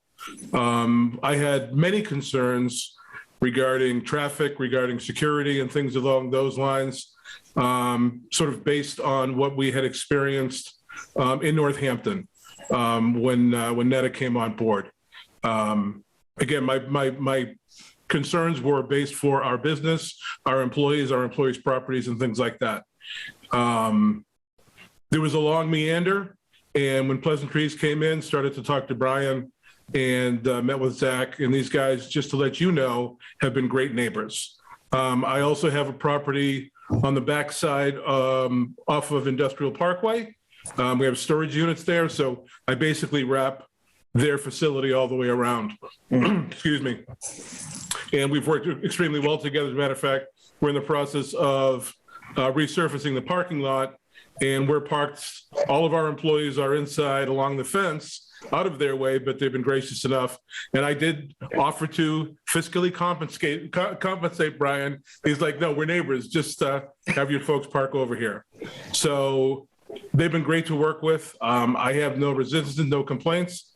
To address a little bit the noise, I don't have any of the documents. Obviously, there's OSHA regulations that are going to control and guide what they do internally.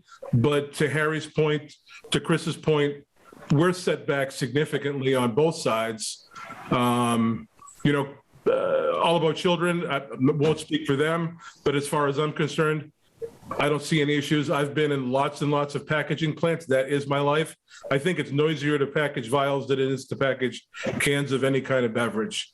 But again, that's entirely up to you folks to get that info. But I hope they're successful. They don't have the traffic that they should have. I want every business to be successful. So having some additional employees there brings more business into town. I'm all for that. And again, I just appreciate everything that you guys have done over the years to help our business grow from, a very small concern to where it is now. And I'm going to compete against Brian and Zach to hire people to work in my facility. And I have to tell you, it's a real challenge, gentlemen. We have had 7 people arrange for on-site interviews that have not shown up. Wow. We have had to raise our rates considerably. Last week, we had to give everybody at work significant raises because of the advertising that we're doing with Indeed and the wages we're putting out there. It has a cascading effect. Sure. I'm fortunate enough to have my own product line and to have enough margin available to do that, but it is a real challenge having people come in. I mean, we're looking at the news today. We're at 4.5% unemployment nationwide. Massachusetts, there's just a lot more jobs than there are people right now. So again, great neighbors and really, really, they've any kind of notifications. Zach and Brian have always been quick to get a hold of us, and we're going to start demolishing a loading dock tomorrow. And there's going to be a giant excavator with a hammer on it. And I apologize to Zach today and said we're going to try and get this done as quickly as possible because it's going to make a racket, and we're just excited about moving forward and keeping the growth going in Easthampton. Great. Thank you very much, John. Honestly, that was well said and very informed. I'm super happy to hear that it's a good relationship. That's always important to us on the planning board. Is there anyone else from the public that wants to speak? And again, I'm not seeing anyone on my screen, so if anyone else on the board sees anyone, let me know. We'll say for the record that I saw the representative for All About Children in the call earlier. She may have had to leave, but I didn't receive any comment from her here. So okay, thank you. So it looks like we don't have anyone else from the public. It's looking to me like I think the next step I'm going to do here is just going to go through chapter 12.79 of our zoning, just item by item as I normally would.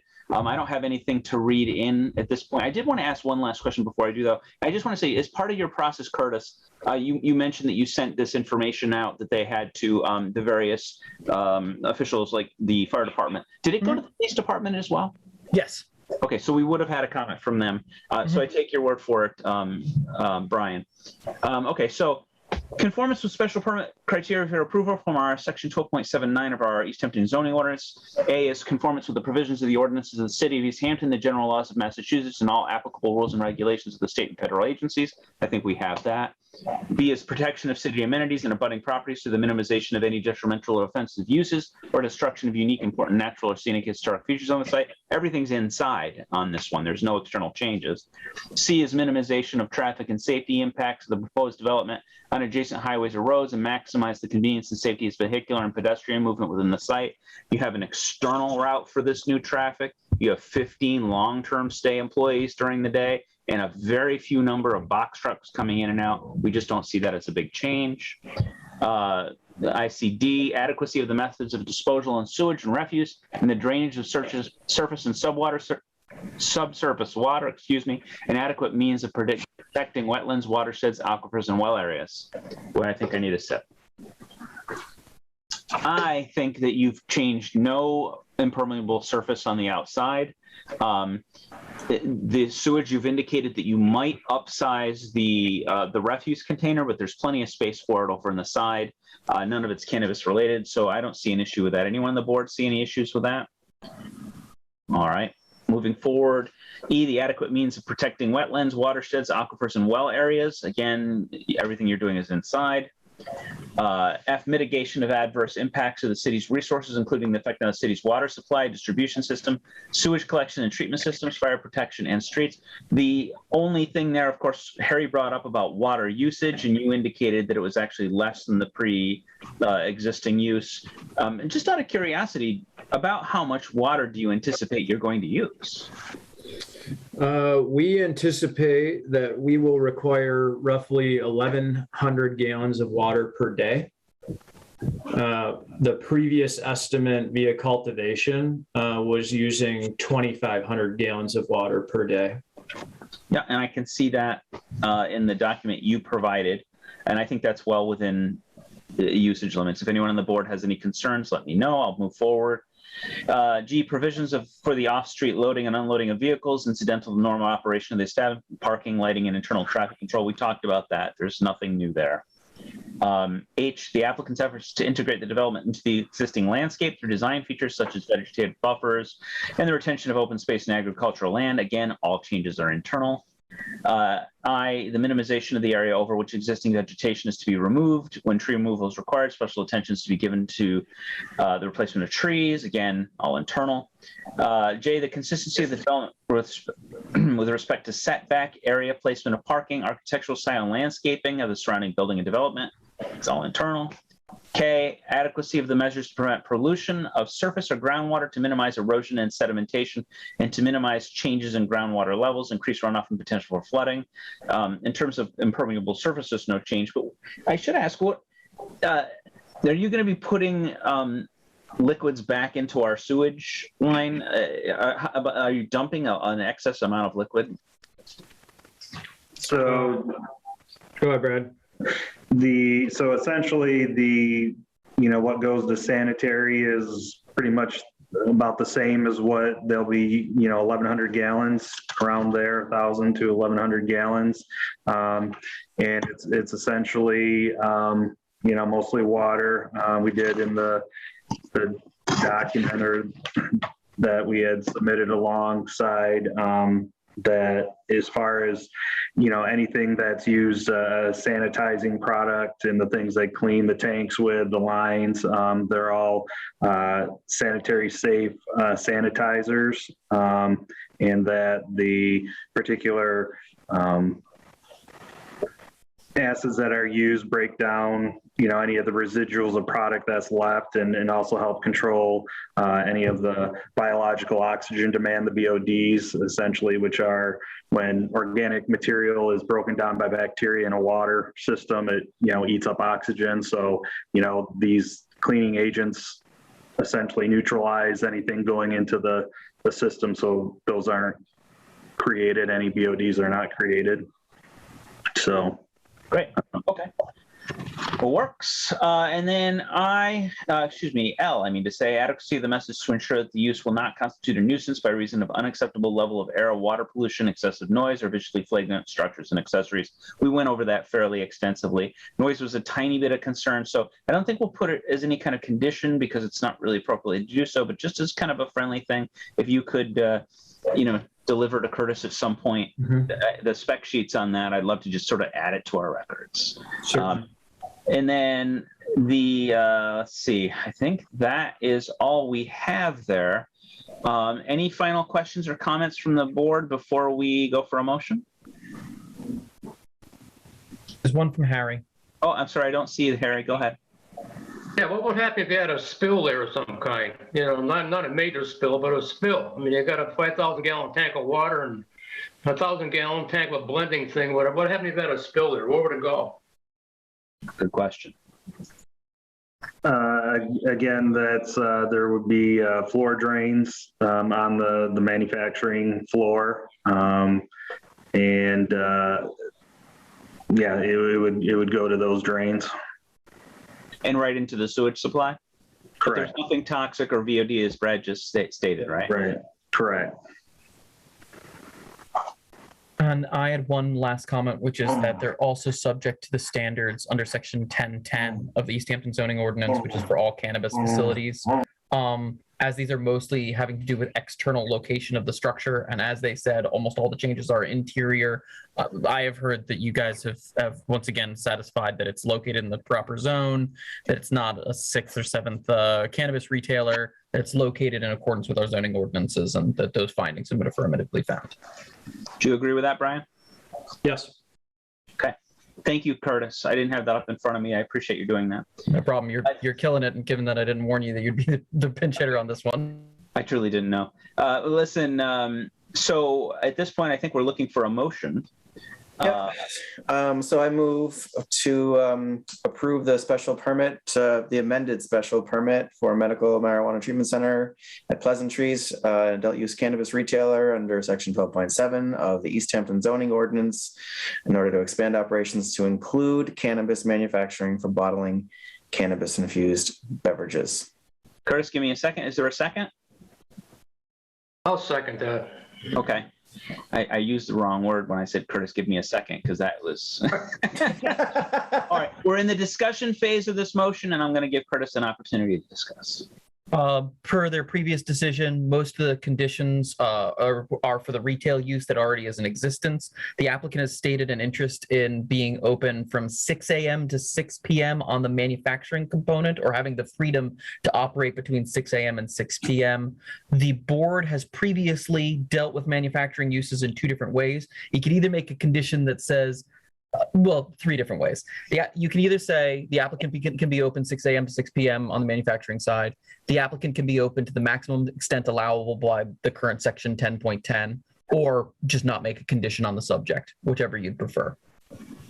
And then in the memo that I sent, number D is the hours of operations language in case you want to try for that. Almost everything else is standard to their previous approval. Okay. And just with some, okay. We got to help Curtis have the right language. And you're right. That point came up and it never got addressed. So we're still in the discussion phase on this motion. Your second option was basically say it has to comply to the pre-existing language, which it has to do anyway in 10.10. So I don't know if there's really a need to state it. We could force them to hold to what they wanted. They've requested that we don't. And given that I think that even the neighbor, Mr. Moran, stated that labor is a difficult thing right now, I'm inclined personally to allow some flexibility with this. This isn't foot traffic coming in and out. we don't really care. Honestly, if you did a second or third shift, I don't think it would affect anybody. Right, I agree. And other businesses are open, later, and employees are coming early and leaving late. I don't have a problem with keeping it at the same hours as the existing business operations, and let the owners figure out how they're going to work their shifts. Which would probably work out to not putting a condition about hours in, right? For this manufacturing, yeah. For the manufacturing use. Any other planning board member have a statement on that? Any hours they want, it's fine. With flex time, employees demanding flex time, this is good. So does that answer your question, Curtis? We won't put a condition in regarding hours. Sounds good to me. Did that cover all of your items, Curtis? Every other one of the other conditions, and I'm just going to read them. My apologies. These are the conditions that previously existed that you're just affirmatively saying still sound good, and anybody can object. The cannabis establishment shall not create a nuisance situation pursuant to the definition of nuisance. A special permit associated with the use is contingent upon continuous licensure by the CCC. The hours of operation of the retail dispensary shall be 10 a.m. to 10 p.m., which is present in its original special permit. This amended special permit is granted for a cannabis retailer and registered marijuana dispensary, as well as the cannabis product manufacturing use of beverage production. Any change in use, including to another cannabis product manufacturing use, must be reviewed by the planning board in a public meeting to determine if you'd need to reopen the public hearing. Any waivers by the CCC associated with the operation shall be reviewed and approved by the planning board. Any change in ownership, which is subject to the review and approval by the CCC, could also be subject to this approval by the planning board. And the applicant should provide notice to the city of any enforcement orders by the CCC. Chris? Question, Curtis. Do we need to modify the condition about hours of operation so it currently reads that it's only about retail? Should we change? No. Should we expand it out to be retail and manufacturing? I would say you can either not comment on the subject of hours for the manufacturing, which it sounded like the direction of the board was. The current condition applies only to retail. Okay, I was thinking that the retail or the manufacturing would be the same hours as retail, so it would be open the same hours as retail. But y'all are saying it could be 24 hours a day if that's the flexibility. I think that's better, but I mean, I understand. Okay. No, I'm fine. I'm fine with that. Other businesses in the industrial district right nearby do it too. So. And just for the record, there is no provision. There are provisions that limit the maximum hours for retail uses in cannabis in the city of Easthampton. There are none for manufacturing. Okay. Seriously, if this beverage takes off and they become a national highlight and they need to run that thing 24 hours a day, more power to you. Yeah. Yes. Yeah, absolutely. Okay, great. So I think that covers everything, and we've gone through everything. I just want to ask the applicant, I want to ask Brian, having just heard what Curtis read off, those pre-existing conditions, you don't have any issues with those, do you? I do not. Okay. We have a motion on the floor. It's time to call for a vote. I'll start with Harry. Aye. Chris. Aye. Ken. Aye. And I am an aye. Thank you very much, and congratulations with it. approval. Yeah, Thank you, everybody. Much appreciated. All right, good luck. Thanks, guys. All right. I think that we have nothing left on the agenda. Are there any announcements? And when is our next meeting, Curtis? An excellent question. So we have two options. In 2 weeks, we're going to be well into the Thanksgiving holiday, so we might want to avoid that one. We have the 5th Tuesday in November, which would be the 30th, or we could just hold the next one on the first Tuesday in December, which would be the 7th. That's the one we have Fort Hill coming. Yes. Do we have anything? Yeah, I'm sorry. Go ahead. Chris's question. Do we have anything on the agenda that the people have come in on that we need to meet before Fort Hill? Not. We are going to have something. There's an applicant who says he wants to pull together paperwork for a submittal on the 7th. It would not demand a meeting on the 30th as far as I'm concerned, or as far as I'm aware. Okay. That sounds good. All right. Before I make a motion, I just want to say, I do have an announcement. I just want to say Curtis is killing it on the solar ordinance. He's doing a really great job for us on getting a solar ordinance together. So we've been working really hard over the summer into the fall. So kudos to Curtis for all the work you're doing to help us out. Well done, Curtis. In general. It's been a lengthy just to spiel on it. It's been going really well. We've debated a solar overlay district in which solar would be prohibited on certain sensitive parcels that we want to see for agricultural or conservation use. We've also talked about additional special permitting. The biggest one for us would be that large scale solar, which is currently required to get a special permit, would be a very involved process with the Conservation Commission. We're forcing the large solar to get a wetlands delineation where they might not necessarily need to otherwise unless they were close to the river, to go get their stormwater permit from the Conservation Commission, and to submit a habitat plan to the Conservation Commission for their approval for anything that requires a large scale clearance. Right. Just to give you guys additional ammunition from our fellow board. Yep. That's a lot. Holy cow. Well, it is. The reason why is because a lot of these solar sites now are basically sites that are otherwise potentially unbuildable. And so there's a lot of potential wetland impact. So yeah, I see. It's important to make sure that we have Conservation Commission's buy-in before it comes to us. So it's taking a look at actual usage and what we have left. That makes sense. And trying to rope in the board who has the greatest familiarity with those standards, I'd feel bad throwing all these things to you guys unless you're extremely eager for it, No, it makes sense. It's a good division. I just want to note too that I do see Brian is still in channel. It may just be because he loves planning board meetings, but it may be he also wants to know how he's going to get his signed document at the end. So I don't know if you want to linger for that or not. Because I didn't mention it. I don't know if he's listening now. He already got an amended decision from me this year. Okay. He should be. He's gotten one last year and a new one from me this year. I'm confident we'll be in touch. Okay, good. In that case, the kind of adjourn. Yeah. Is there a second? I'll second that. All right, all in favor, Harry. Aye. Chris. Aye. Ken. Aye. And I'm an aye. You all have a lovely evening. Thank you all. Appreciate it. Bye. Thanks, gentlemen.